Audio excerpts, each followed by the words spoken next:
Howdy folks, welcome to the Hillbilly Kitchen. Y'all come on in, drag up a chair, and let's set a spell.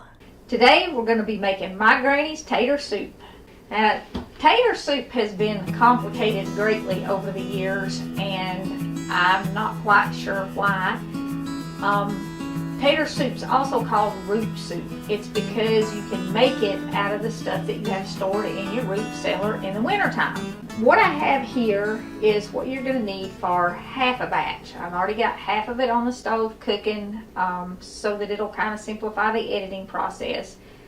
But I'm going to tell you what you need for a whole pot of tater soup. You need about 4 or 5 cups of diced potatoes, and that's not a lot of potatoes. I'm talking about 5 or 6 potatoes, you know, just average size potatoes. If you bought the big ones, probably 2 would more than do a whole batch of tater soup. You want a cup of diced onions, and that's going to be about a medium onion, just something, you know, about so big around. A cup of grated carrots, which is just an average size carrot.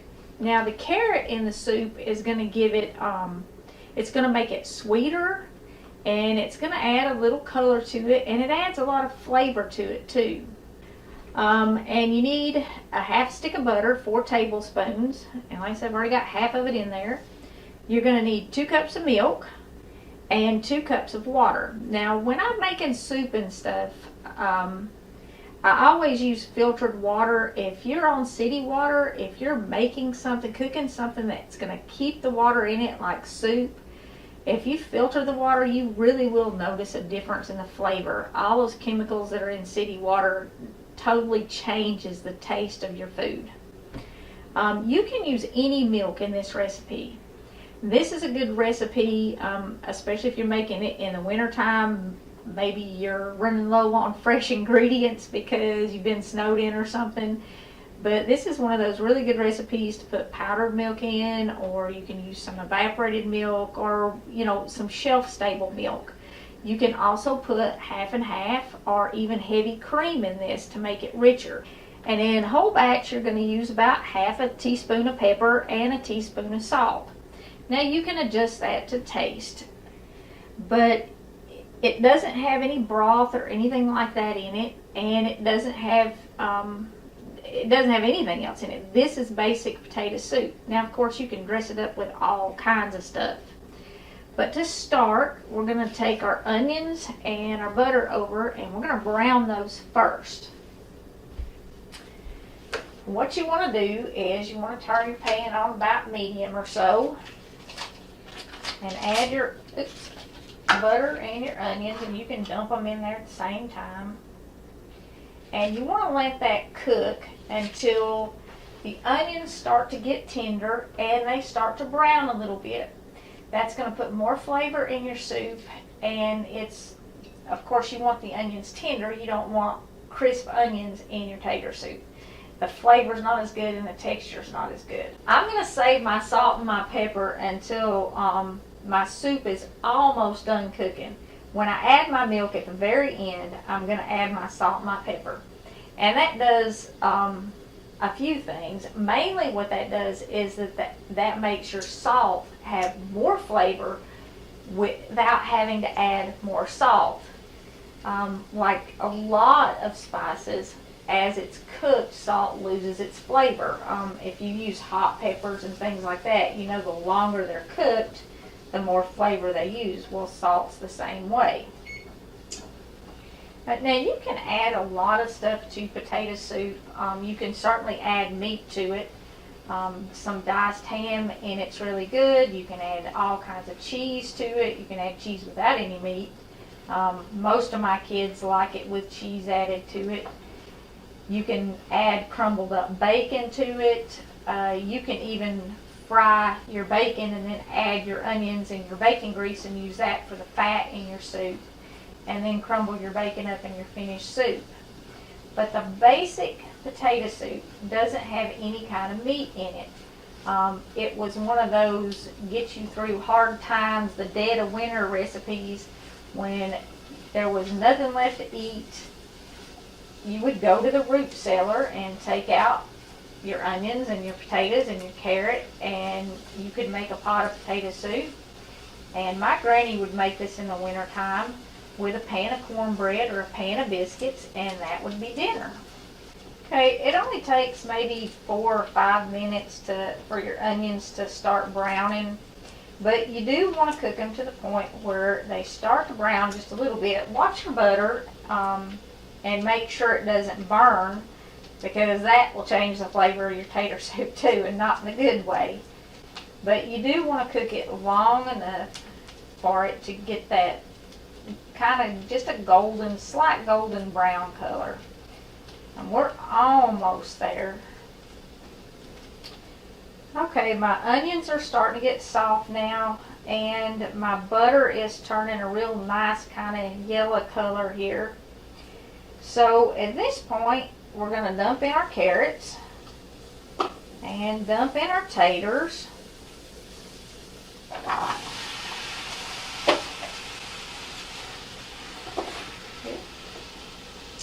And add our cup of water, or 2 cups if you were making a whole batch. Give that a little stir, and you want to put a lid on it, and you're going to let it come to a boil. And once it comes to a boil, then you're going to turn it down on low, and then let it sit and simmer for about 45 minutes. Cook it slow and low. And in 45 minutes, the pot's going to magically change. And it's going to look kind of like this. Now, you can stir this a few times, but you don't have to go crazy. I think I've stirred this maybe 3 or 4 times. And you can see the potatoes are falling apart there, and the carrots are all tender, and they're kind of just soaking up into the potatoes, sort of. We're going to add our salt and our pepper. And I'm going to try and put just half of this in there, because half of it's for the rest of the soup.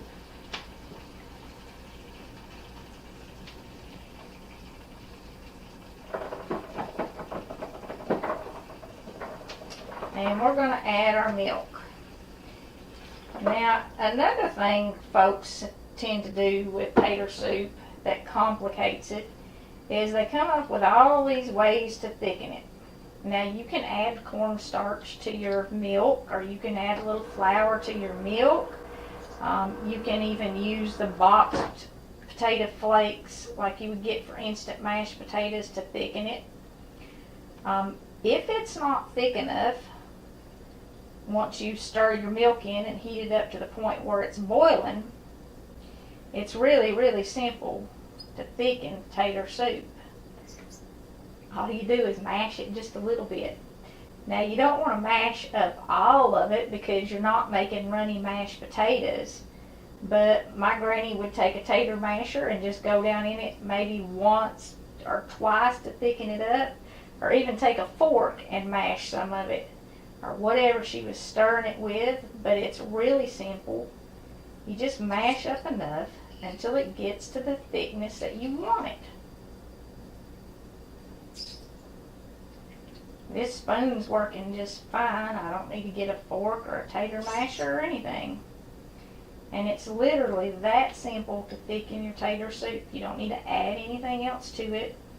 And you can see the butter and the onions made a really nice broth in it, so you don't need to add canned vegetable broth. As I'm stirring this, and you do want to stir it after you add the milk, because you don't want your milk to scorch, I'm just kind of keeping an eye on the texture of it. And every once in a while, if I find a big chunk of tater, I'll squish it a little bit. And that's how I thicken it. I just keep kind of stirring it as I'm heating my milk, and just mash it a little bit at a time until I get it to the point where it's thick enough. If you're going to add cheese to it, and like I said, my kids love it with cheese in it, you want to allow for that when you're trying to get it the right consistency, because the cheese will thicken it some too.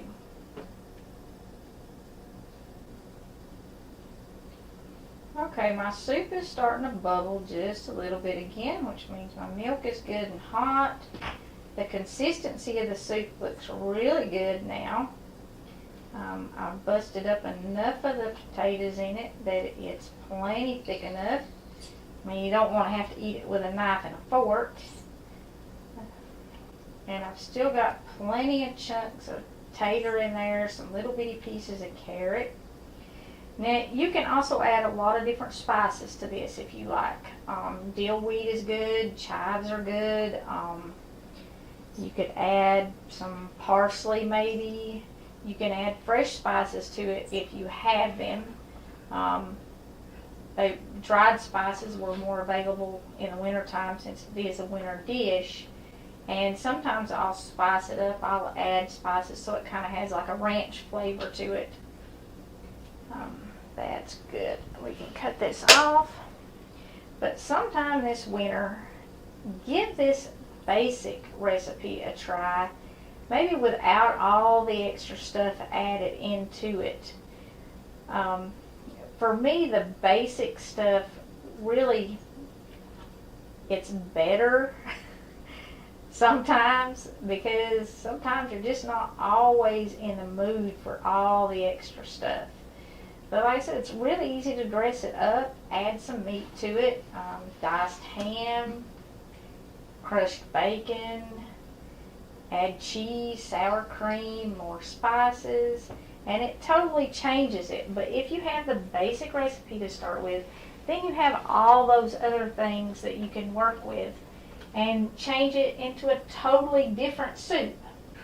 And while you're cooking up your soup, make sure you throw you a pan of cornbread in the oven to go with it, especially if you're making tater soup, because I'm telling you folks, they just ain't nothing better in the world on a cold winter day than some tater soup and some cornbread.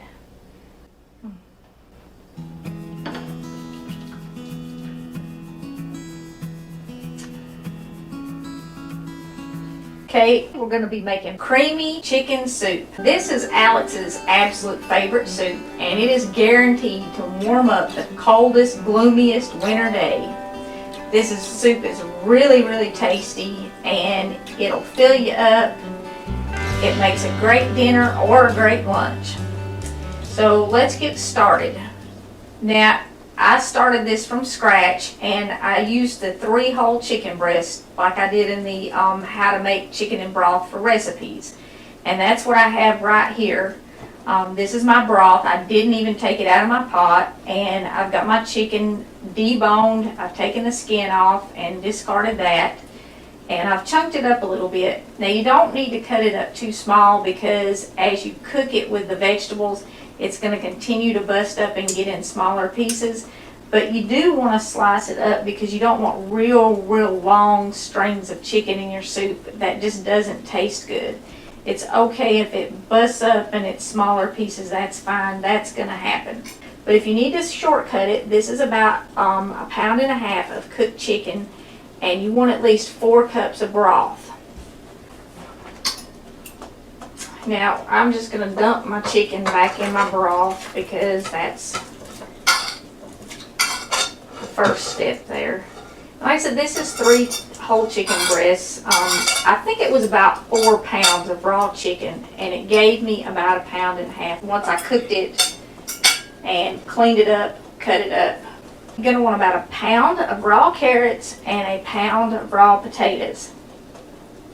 Now, whenever you're cooking something that has carrots and potatoes both in it, you want to do one of 2 things. Either you want to cut your carrots smaller than your potatoes, or you want to put your carrots in first and cook them 10, maybe 15 minutes before you put your potatoes in, because carrots cook much slower than potatoes.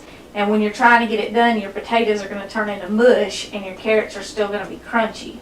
So either cut your potatoes smaller, which is what I've done, or I'm sorry, either cut your carrots smaller or put them in first. And you can see the difference in size here, like the chunks of potatoes and carrots. These will get done at about the same time. So I'm going to go ahead and dump them in here. Don't want to have so much to carry back over to the stove.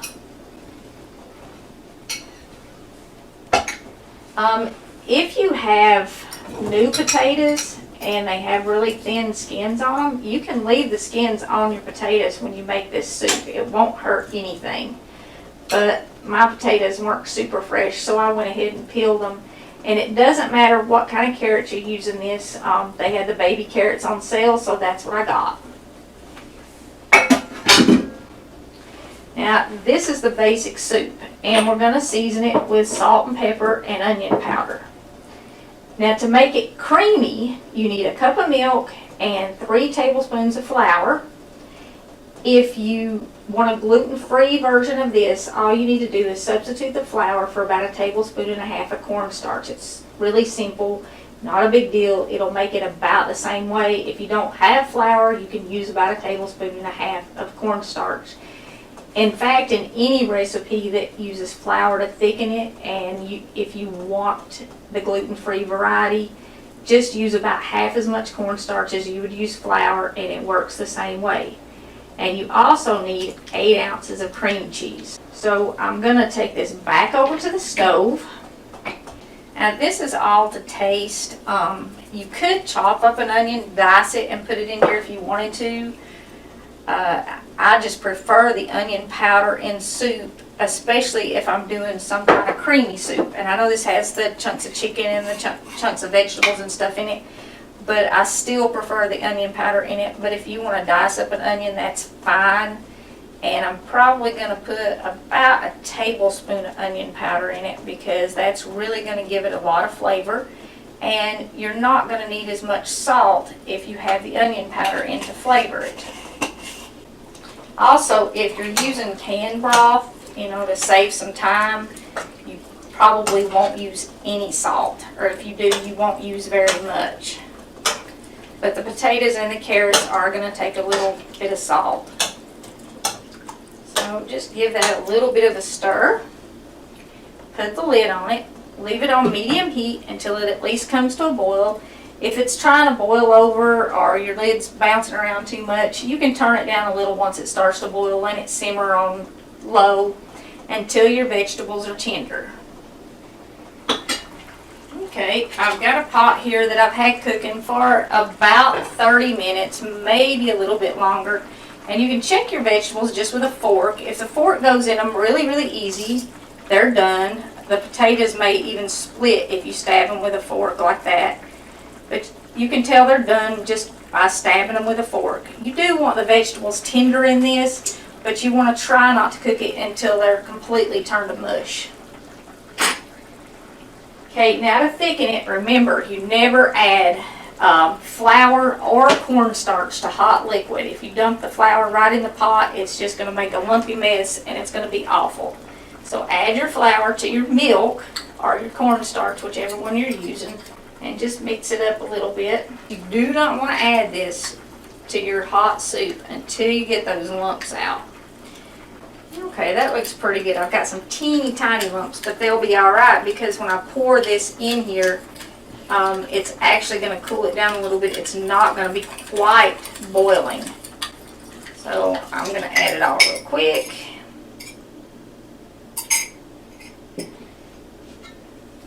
And you want to give that a little bit of a stir, because you want to get that flour all down in there. And you can see how much my chicken has really cooked up into just little bitty pieces.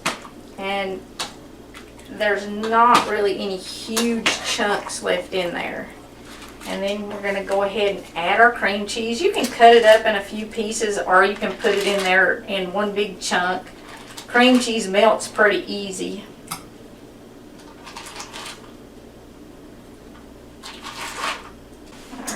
Now we're just going to stir this until it kind of comes back to a boil and thickens. And you can see it doesn't have a ton of juice in it, even though we had that whole 4 cups of broth, maybe even a little bit more. It's almost like it just has a gravy in it. Okay, this looks pretty thick, and it is definitely done. Like I said, you can see my chicken just kind of all shredded up, and that's really kind of what you want. A few chunks definitely don't hurt anything. but you want it kind of like this. That's all there is to it. Now Alex is waiting downstairs because she's going to take some of this home with her. She's been begging me to do this video for 2 solid years. But you can serve this just like it is for a meal because it's pretty solid. You can serve it with your favorite sandwich. Grilled sandwiches are great with it. Or just some like cheesy breadsticks or something. So I hope y'all will give Alex's favorite soup a try this winter. Okay, we're going to be making a really easy creamy vegetable soup. Now today I'm using a 20-ounce package of frozen mixed vegetables. This is a California mix. It has carrots and broccoli and cauliflower in it. You can certainly use fresh, you can use different vegetables if you like, but I want to kind of give you the basics of making a creamy soup. And you have to thicken a creamy soup with something. And you can use flour, you can use cornstarch, but I like to use a potato because this is vegetable soup. And you just need about a medium russet potato, and I do like russets because a russet has more starch in it. And you want to peel your potato and cut it up into kind of small pieces like this. And the reason why you want to cut it up into small pieces is because these other vegetables are going to get done pretty quick, and you don't want your potato half cooked. But the more cooked it is, the more starch it's going to release and the thicker it's going to make your soup. So I'm just going to dump that in there. And we are going to need enough water to completely cover our vegetables. So I'll add a little bit more water before I put this on the stove. And I'm going to season this with about a tablespoon of sugar. Now this is optional, but I really like the way it brings the flavor out in the vegetables. So we'll put that in there. I have half a teaspoon of pepper and a teaspoon of salt and a tablespoon of onion powder. And I'm using onion powder instead of chopped onion because I want to cream this. And the chopped onion kind of tends to stay in pieces. It takes it a lot longer to cook and get to the point where you can turn it into a creamy soup. And of course you need something to make the soup creamy. Today I'm going to use a 12-ounce can of evaporated milk. You can use regular milk, but the evaporated milk is going to make it, it's going to turn the water that you add to this, it'll make it creamier than just if you use regular milk. But you can use regular milk. You can also use heavy cream. And this is a good recipe to use some powdered milk in too. You would just want to use like maybe 12 ounces of water and a cup of powdered milk powder, which would make it stronger, and that would cream it the same way the evaporated milk does. Now I'm going to use a stick of butter in mine today, and I'm going to serve this with some cheddar cheese and some sour cream. And you could add either of those to this soup. You could cut the butter to a half a stick and maybe use a cup of sour cream. You could cut the butter to a half a stick and use a cup of cheddar cheese. But today I want the flavor of the vegetables, and the cheese will definitely change the flavor of the vegetables. Alex, she won't hardly eat it unless it has some cheese with it. But Brett prefers just the vegetables, so I'm cooking just the vegetables. And you're going to have some way to mash it up. If you want it chunkier, you can just use your potato masher. You can use a hand mixer to mix it up when it's done, but I'm going to use my little hand blender today and cream it when it's all done. But to cook this, like I said, I'm just going to add a little more water to it, just enough to cover my vegetables, and I'm going to put it on the stove on kind of a medium-high heat till it boils. Okay, we got our water in here. Now we're going to turn this on. You can cover it if you want, but you don't really need to. It doesn't take that long for it to cook. So I'm just going to kind of keep an eye on mine and let it cook. And I'm going to stir it up a little bit because I want to get those spices in there. And as my vegetables start to cook, I'm going to use my potato masher and kind of start mashing them up as they're cooking. That'll make them cook faster, and it takes less time to blend it or mix it with the mixer, whichever one you want to do. And you do want to kind of use a big pot for this, because if you don't, when you start mixing it, it's going to slop it all over your kitchen. So just go ahead and cook it in a big pot, and you can mix it up right in the pot. Okay, I'm just going to let this cook. I'm going to leave it on medium-high until it starts to boil, and then I'll turn it down just a little bit to medium. There's not a lot of danger of it burning because I haven't added my milk yet. And you don't want to add your milk until your vegetables are cooked and you've got them mashed up pretty good. I actually usually completely cream it before I add the milk. I'll take the hand blender and cream it, or you can use your mixer, like I said, and cream it up with your mixer, or you can leave it a little chunky and just mash it with the potato masher. Just kind of whatever you're in the mood for. So we'll let this cook a while, and then I'll be back and show you what it looks like when we're ready to kind of start mashing up the vegetables. My vegetables have been boiling for about 10 minutes now, and they're starting to soften up a little bit. And I'm not going to add any chicken stock or anything to this. I know a lot of people do, but I don't think the chicken stock is necessary. The vegetables make a really nice stock just cooked by themselves. I mean, you can see there that certainly isn't clear water anymore. And I like the flavor of the vegetables. It's not really vegetable soup if you add chicken stock to it. So at this point, because my vegetables are starting to soften up, I'm going to go ahead and take my potato masher and I'm going to start mashing them up.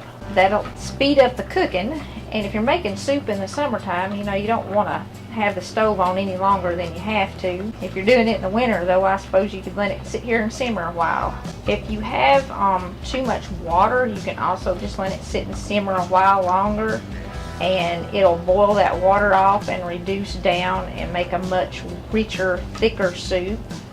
And this is going to need a few more minutes. Like my big pieces of broccoli are not real done yet, and my carrots are not real done, so it's not done yet, but it is time to kind of start mashing up some of the vegetables.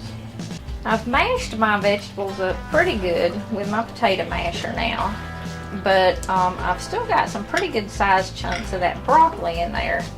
So I'm going to let this simmer for just another minute or two before I take the blender to it. And you can see it's pretty thick even without being blended, and you don't have to blend it or take a hand mixer to it. You can leave it chunky like this if you want a chunkier soup, but you do want to cook it. And you know, like I said, some of these chunks, they're not quite done yet.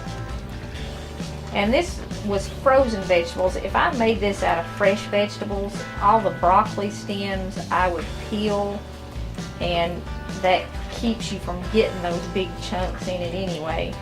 But once we blend this, it won't matter that there were broccoli stems in it. Well, my soup's been cooking about another 5 minutes, and everything should be really tender by now because I busted it up in pretty tiny pieces with that potato masher. And at this point, you do want to taste it. Make sure you have enough salt, pepper, onion, and sugar. And if you're using fresh vegetables, you probably won't need the sugar because the fresh vegetables will be sweeter than the frozen ones. But if you're using frozen ones, I would definitely recommend a little something to sweeten it. If you don't want to use sugar, you can use a tablespoon of honey, a little bit of brown sugar, or something like that. Just a little something to sweeten it. Nope, that's good. Don't need anything at all. So what I'm going to do now, and like I said, you can use an electric mixer for this, but I'm going to use my little hand blender here and just stick it in the soup and kind of pulse it and move it around.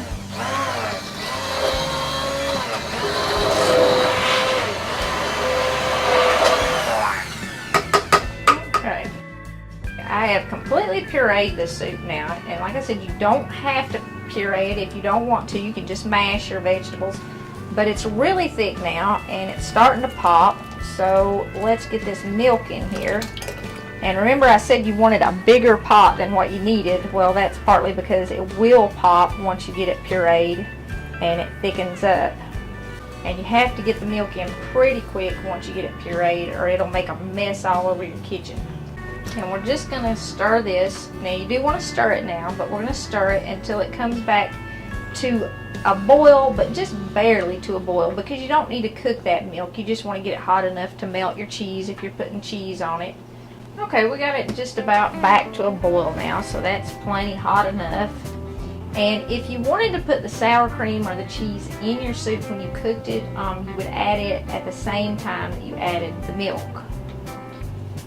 But you can see that just that russet potato, this is nice and thick. It's about the consistency of, oh, maybe a white gravy. And that's what you're looking for. The total cooking time on this is only about 20 or 25 minutes. And it makes a great meal in the summertime when you don't want anything real heavy. It's wonderful on a cold winter day.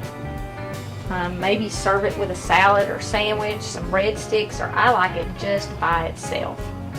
So whether you like it plain like this or you want to top it with a little cheese and sour cream, there just is nothing better than creamy vegetable soup. This is one of my favorite soups. And I have it all kind of ways, and I like it all year long. In the summertime with fresh vegetables, in the wintertime I use the frozen, but it's always delicious. We're making homemade broccoli cheddar soup. I've got the ingredients sitting out here, all fresh ingredients, to make this completely from scratch.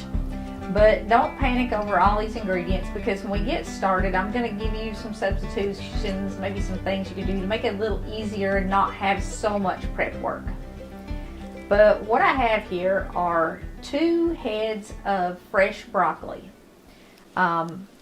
I've got the flowers here, and this is the stems. I peeled those and chopped those up because I'm going to use those in my base to make my stock for the soup.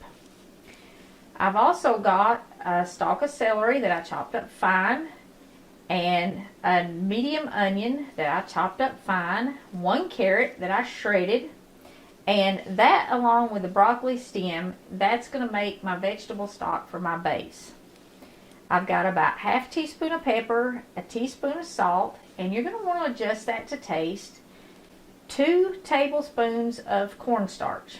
Now you can use flour to thicken it. You could use something like potato flour. You could even use instant potato flakes. But this is a gluten-free vegetarian soup, so I like the cornstarch better really to thicken soups and stuff with. It just dissolves easier. I've got 2 cups of water. That's going to make my stock. And 2 cups of half and half that I'm using for my cream base in this soup. You can use any milk you have in this. You don't have to have half and half. You can use whole milk, skim milk, the canned evaporated milk, just anything. You can even use powdered milk in this. This is actually, soups are a really good way to use powdered milk up if you keep a little extra in your cabinet for maybe when you get snowed in or something. And I have 2 cups of shredded cheddar cheese and ½ a stick of butter. And I'm going to start by taking my butter, my broccoli stems, my carrots, my onions, and my celery and my salt and my pepper over and putting them in the pan. I'm cooking this on medium heat. And like I said, I'm just adding in the butter and then all the vegetables. If you melt your butter first, it kind of keeps everything from sticking to the bottom of your pot.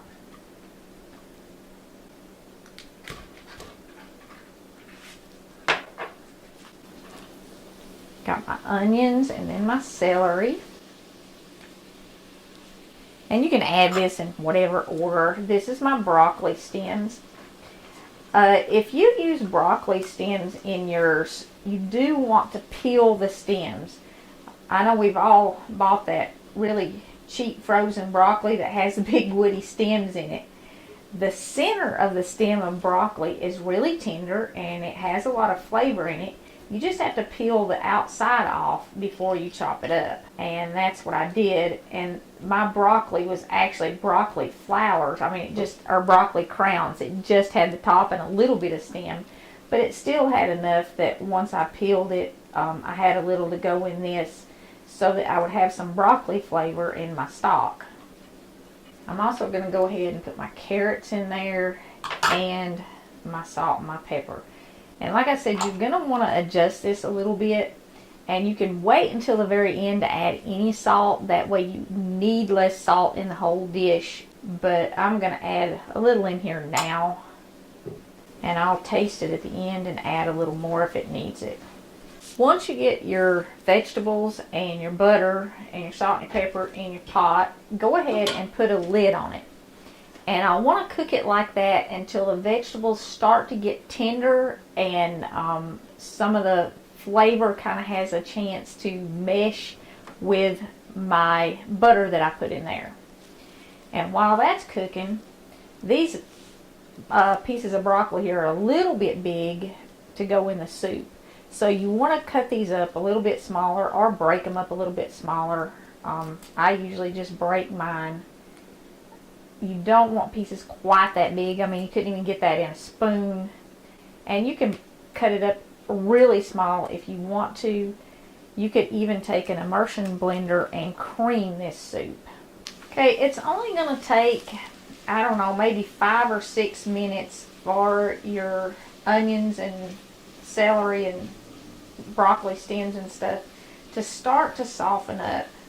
And you can see the color gets a little lighter, and that's all you want really. And at this point, you're going to go ahead and add your water. And then we're just going to let that sit there and simmer for about another 5 minutes or so. And that's going to get all the flavor from all those vegetables into that water.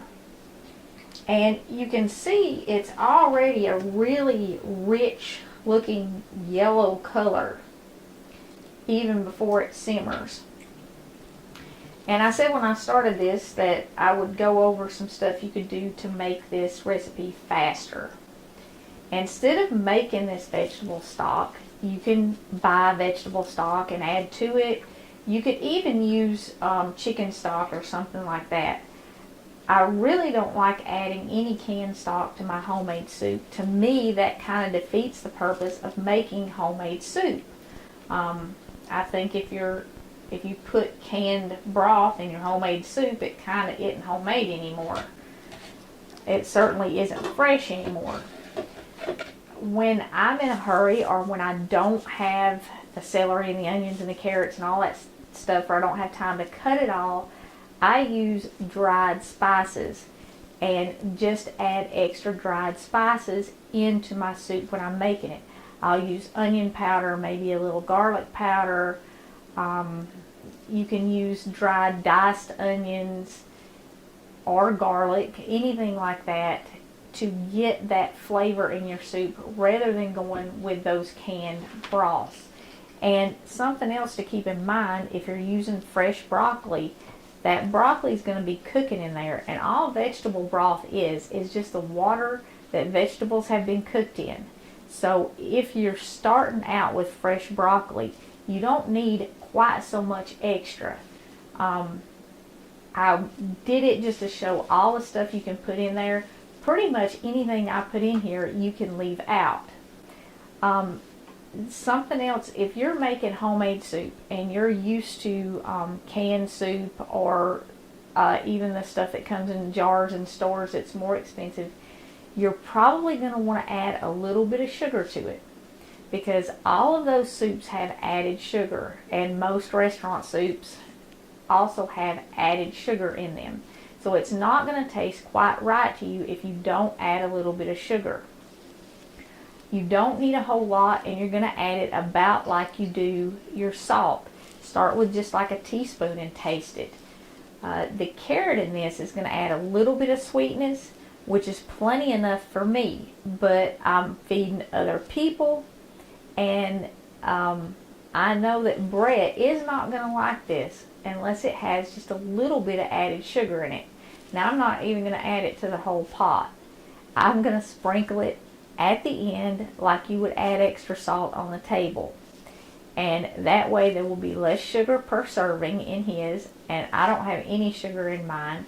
So you can do the same thing too with your salt. Rather than adding more salt to the pot, you can put the salt on the table.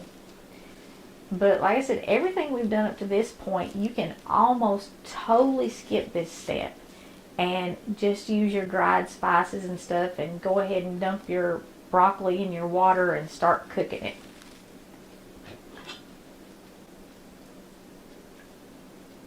I'm going to go ahead and add my cornstarch into my half and half. And like I said, any milk will work in this. You can use evaporated milk, you can use powdered milk, you can use skim milk, regular whole milk, just anything will work. And the lower the fat content in your milk, of course, the lower the fat content in your soup. Okay, my onions and my carrots and celery and all that stuff have been simmering for about 10 minutes.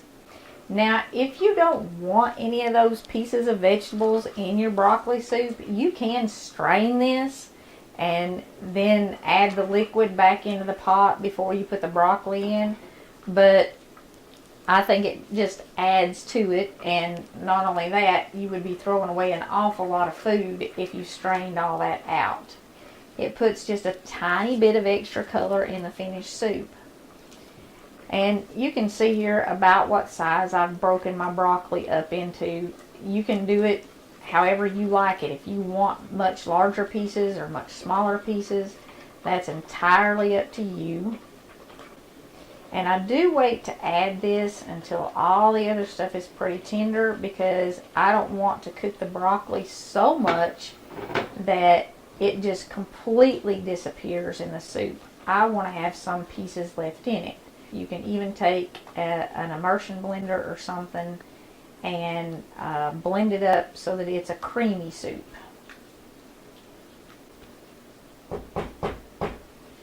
Now, I'm going to put the lid back on this, and I'm going to let the broccoli sit there and steam for about 10 minutes to soften it up before I add my milk and my cornstarch. Okay, you might want to check your broccoli with a fork and make sure it's tender. It is going to turn colors when it gets done, and you can see that mine is turning colors, and mine's actually breaking up a little bit when I stir it, so I know it's tender. And I'm going to go ahead and add my cornstarch and my milk. Now, even though I already put this in here and I stirred it, you do want to give it another little stir, because all your cornstarch will settle to the bottom of your cup, and then it'll either be stuck in there or it'll cause a big lump in your soup. And if I didn't already say it, frozen broccoli will work just fine in this soup. And in the winter, I usually do use frozen broccoli to make it, but I just happened to find that on sale in the grocery store the other day, so I bought the fresh stuff. Now, at this point, all we're going to do is keep an eye on it, because we've got milk in it, and milk will scorch. And we want to bring it back to a boil and let it thicken.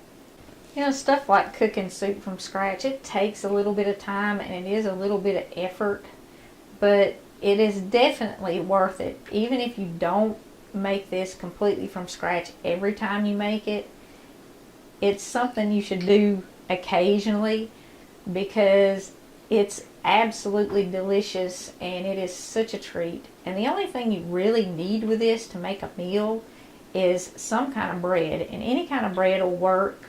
You could do cornbread, you could do rolls or breadsticks, just anything, literally. Even biscuits would be good with it, and you really don't even need that. Okay, it's starting to boil just a little bit, and it is getting thick really fast. So now I'm going to go ahead and add my cheese. You can cut the heat off as soon as it gets as thick as you want it. I'm going to let mine cook just a tiny bit longer. And a lot of the flavor in this soup also comes from the cheese. I use mild cheese because aged cheeses are a migraine trigger, but you could certainly use aged cheddar in this and it would have a lot more flavor. And I'm going to save just a little bit of cheese to garnish the top of the bowl. And that's about thick enough, so I'm going to turn my heat off and stir my cheese in to melt it. And because this is boiling, that cheese will melt no problem. You can see how thick it is because when I stir it, the spatula I'm using leaves a trail in the soup. Now this does take a little bit of time to prepare. I mean, cutting up the vegetables and stuff like that. But it's not hard to make. and it doesn't take very long at all to cook. And that's literally all there is to it. And that, I'll just about guarantee you, is the best broccoli cheddar soup you've ever had. And I don't care how much you paid for it in a restaurant. Whether it's a cold winter day like today or a hot summer day and you don't want to keep the stove on all day long and you've got a lot of fresh vegetables you want to use, broccoli cheddar soup, I think it's a special meal. Even though it's just soup, if you make it from scratch, it's a lot more than just soup.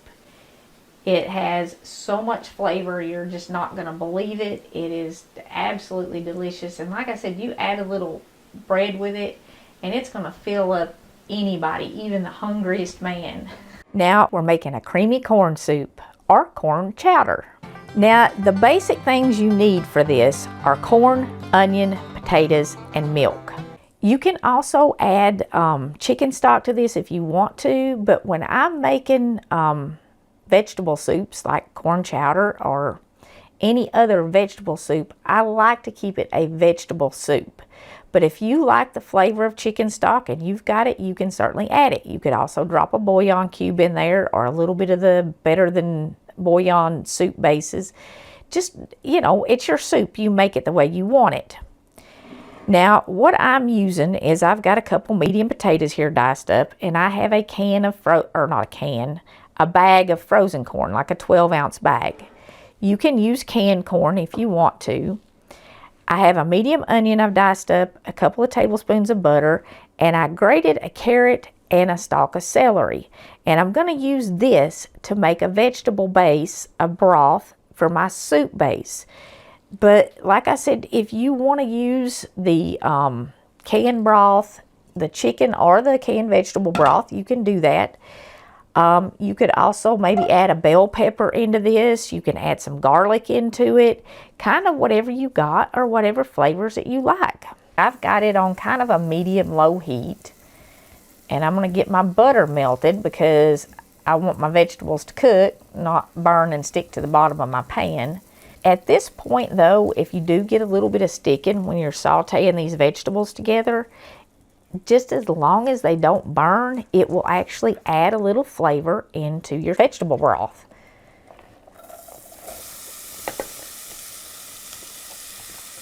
I'm also going to go ahead and add my potatoes in. And I've cut my potatoes up fairly small. You can leave them in bigger pieces if you want, or you can cut them up smaller. And my potatoes are actually going to help thicken this up a little bit. And I'm just going to kind of add them on top of my other vegetables. Now I'm going to wait until I add my water to add my corn. And I'm only going to add enough water to this to barely cover the vegetables. And I'm going to cook them in the water until they get tender. And then I'm going to add my milk. You'll want a little salt and pepper to season it. It is just a taste. And I will say this about salt. Be very careful with your salt. You can always put salt on the table so that folks can add a little bit more. But it is much easier to put salt in soup than it is to get it out. And here's a little tip. If you happen to over-salt it, you can drop a whole potato in there and let that potato cook in it, and it will soak up the excess salt. And that's true with any soup or stew or anything like that. If you get too much salt, you can drop a potato in it and it'll help take some of the salt out. So especially these days and times, we don't need to be throwing out a whole pot of anything because we spilled a little salt. So that might be a good tip to hang on to. Something I like to keep for soups, especially in the winter, is evaporated milk. Now, evaporated milk, you would mix a can of water with it, like this is 12 ounces, so like you would mix 12 ounces of water with it to get about the same consistency as just milk. But what I have here is 2 cups of whole milk today. But especially in the winter time when it's snowing, or maybe if I hadn't felt like going to the grocery store, I'll use evaporated milk in my soups because it makes it extra creamy. It turns this water that I'm cooking my vegetables in into milk pretty much. So if you're making this during garden season and you're using fresh corn and you've boiled your corn cobs, if you use the evaporated milk when you add your milk instead of just the whole milk. It will turn your corn water much creamier and your whole pot of soup will be much richer. And also this stuff is good for at least a couple of years. So it's something good to have on hand for those times when you don't feel like going to the grocery store. Maybe you're snowed in, or the hurricanes that come through, or around here we've had tornadoes that have knocked out power for days and days and days. So this doesn't need refrigeration. Keep it in your pantry a couple years, and then you can pull it out when you need milk for soups, gravies, whatever. This makes excellent gravy too. Use this in your sausage gravy if you don't have enough milk. You know, maybe you getting up on Sunday morning to make breakfast and you're like, oh gosh, I forgot to get milk. Well, you can use your evaporated milk to make your gravy, and then you got enough milk for breakfast. Anyway, my onions are starting to get tender. My potatoes are not quite yet done, but you can see here I'm starting to get a little bit of sticking, and I don't want it to burn. So I'm going to go ahead and add my water in, which will get everything off the bottom of my pan. Not all of it. I put about half of it in because I just want enough water in here so that they don't stick and they continue to cook and get soft. Okay, it's going to take a little bit more because that soaked up all my water, and I'm going to add my corn in here now too. Okay, I put almost that whole cup in there. Go ahead and add in the corn because we don't want it to be tough. If you watch for sales, you can get frozen vegetables pretty cheap. And especially if you're cooking for just 1 or 2 people, it's easier to divide the frozen vegetables up when you're cooking them than it is to divide up a can. I mean, once you've opened the can, it's open. But frozen vegetables, they can stay in the bag in the freezer, and especially if you've just got a few left in a bag of different varieties, that's excellent soup making ingredients right there. So if you're just cooking for 1 or 2 people, you might find that frozen vegetables actually save you money because you don't have as much waste if you find them on sale. I mean, nowadays I don't buy any groceries hardly unless they're on sale. Now I want to keep an eye on this because I don't have much water in here, and I'm only going to let this simmer maybe 5 minutes total before I add my milk, because my potatoes are cut up really small so they'll cook fast, and all my other vegetables, like my onion was chopped super fine and it's already cooked some. My carrots were grated. I grated my celery. Like I said, normally I'd chop it up, but I had the box grater out, so I thought I'd try it. And you can see I still have some liquid in here, but not too much. And that's what I want. You can also see probably the color of that. I mean, that is a very rich broth. So you don't really need to add the chicken broth unless you just want to. But like I said, it's your pot of soup. So if you want to add a little chicken broth to it, you go right ahead. If you've got, you know, folks in your house that are vegetarian or vegan though, this is an excellent recipe for those folks. Some stuff that I would serve with this, I would maybe have a little cheese, a little sour cream, maybe some crumbled up bacon to go with it. And if you have some bread to go with this, whether it's homemade rolls, some of that Irish soda bread would be excellent with this, or cornbread is really, really good with this. Any kind of vegetable soup, especially something that has potatoes and corn in it, the cornbread is good with it. I mean, it just goes with it. But I think the texture and the flavor of the Irish soda bread goes excellent with this, and nobody ever turned down rolls with their soup, or breadsticks. You could do breadsticks if you wanted to, and make a meal out of this. I said a lot of folks like the cheese and the sour cream and the bacon bits, so have all that stuff to go with it if you're serving it for a meal for sure. Other than that, I really don't know what to tell you to put in it. It's good, especially when corn is in season, with just the potatoes, the onions, the corn, and the milk. I mean, that's excellent all by itself without anything else added to it.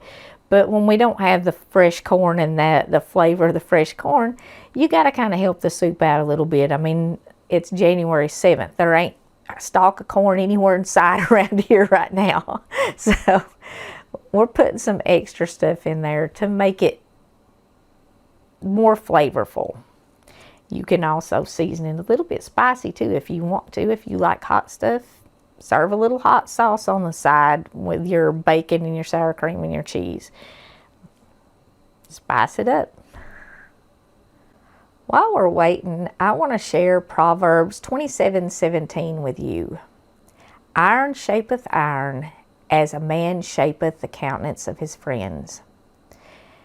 Proverbs is just full of old wise sayings, and you have probably all heard from somebody older than you that advice, choose your friends wisely.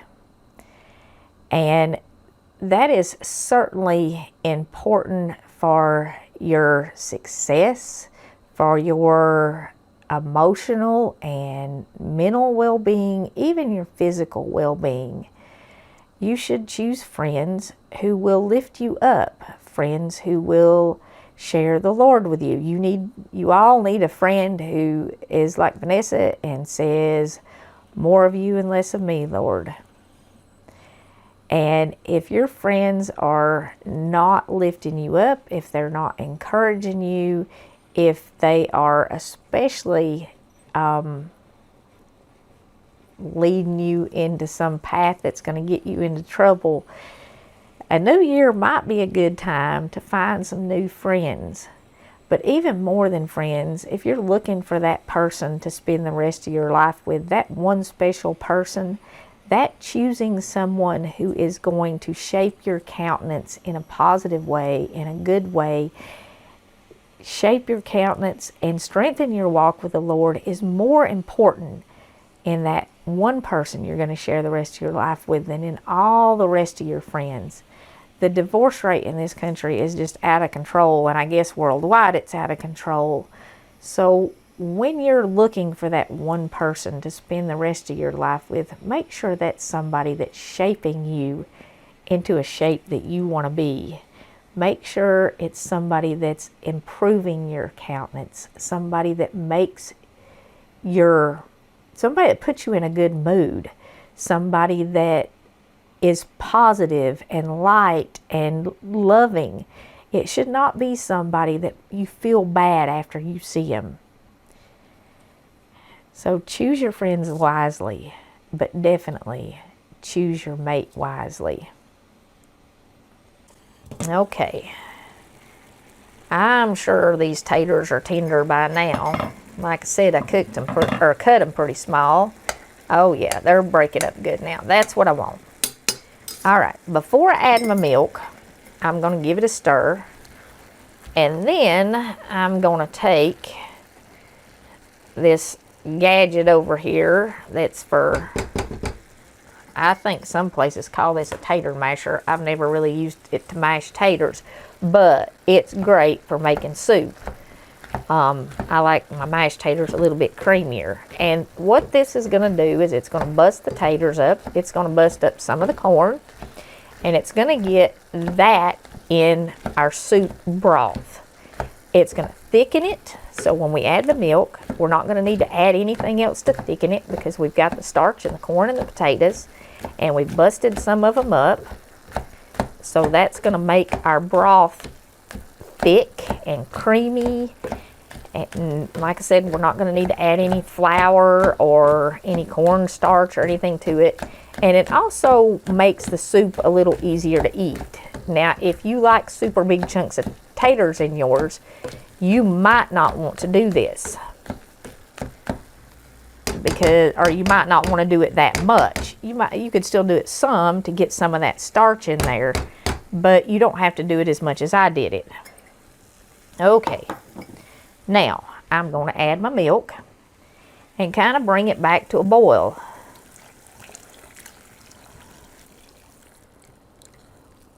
Now you want to keep an eye on it for sure after you've added your milk. You don't want it scorching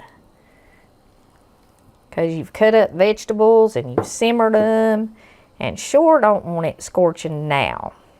Even cutting up vegetables and stuff and doing this from scratch, this takes less than 30 minutes. And if you made a quick bread to go with it, like cornbread or the Irish soda bread's pretty quick and pretty easy, you wouldn't have long at all in preparing this meal. And I do want to add my salt and my pepper. I haven't added any salt or any pepper yet. And like I said, it's just a taste. And you can always add more on the table of both. I probably just put about half a teaspoon in there. And I've got a lot of vegetables, but I don't want to overdo it. I'm going to do about half a teaspoon of salt. And you might want more than that, and folks might want more than that at the table. This soup, like I said, it's hearty enough that with a little bread of some sort, it would make a meal, dinner or lunch, and it would be a good side. What we did here would serve 4 people a meal.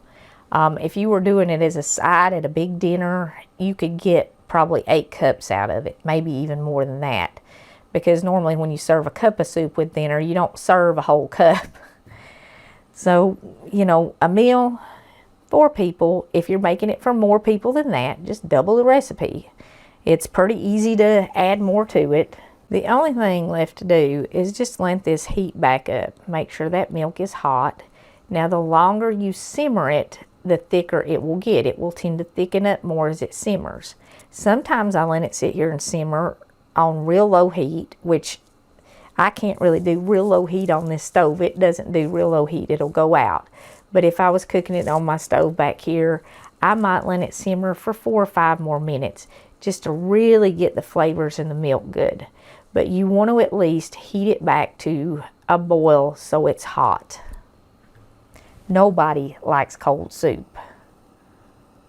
Okay, and that is all there is to a delicious bowl of homemade fresh corn chowder or creamy corn soup, depending on what part of the country you're from. Make sure you get a little bit of that cream stuff in there when you serve it. Excellent by itself. Add a little cheese, add a little sour cream, add a little bacon. And if you're looking for something simple and different for dinner tonight, give this a try. Or if you want something maybe after church on Sunday, this would be a good one. Thank you so much for joining us in the Hillbilly Kitchen. Please don't forget to click like and subscribe before you leave. Share our videos with all your friends. And until next time, remember to put God first.